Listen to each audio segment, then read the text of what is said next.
Este es el otro negociazo de los criminales tamaulipecos. Los cárteles tienen instaladas casas de seguridad a ambos lados de la línea divisoria internacional. Incluso utilizan ranchos y negocios en territorio estadounidense. Lo anterior se revela en el informe Texas Public Safety Threat Overview. La State Intelligence Estimate Panorama General de Amenazas a la Seguridad Pública de Texas. Una estimación de inteligencia estatal.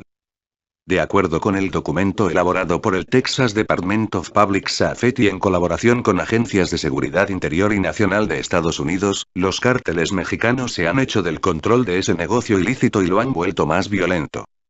El documento es valioso, aunque resulta condescendiente hacia las autoridades estadounidenses. Pareciera que los delincuentes mexicanos hicieran todo solitos.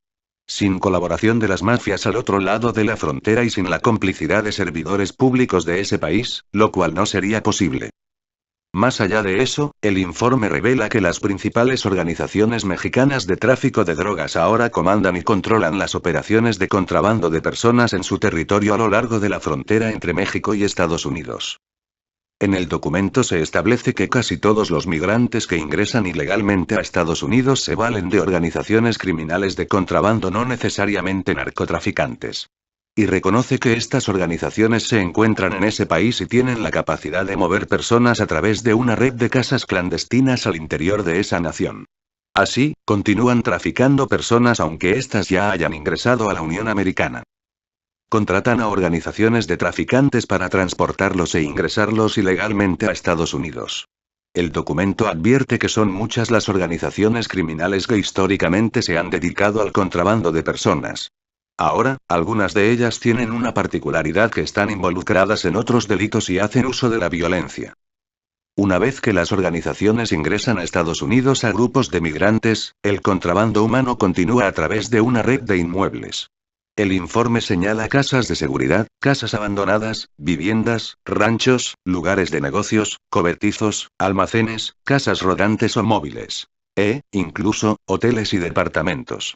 Las rutas se internan al centro y al norte del país y no se quedan en las ciudades aledañas o cercanas a la frontera.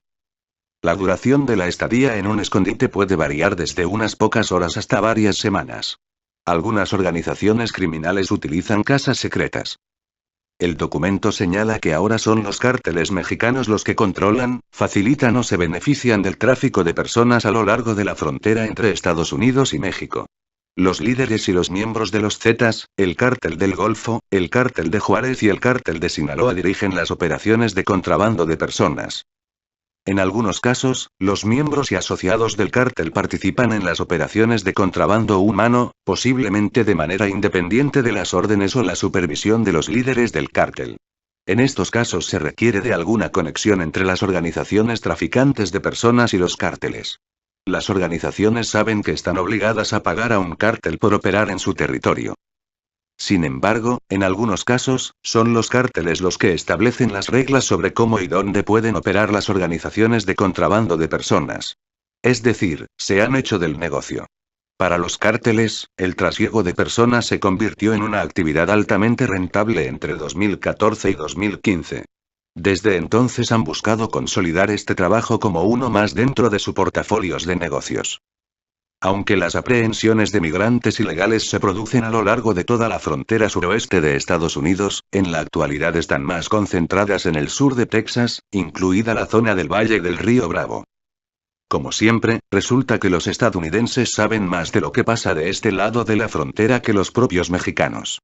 Teniendo en cuenta la negligencia, corrupción e ineptitud de las autoridades mexicanas, no resulta sorprendente.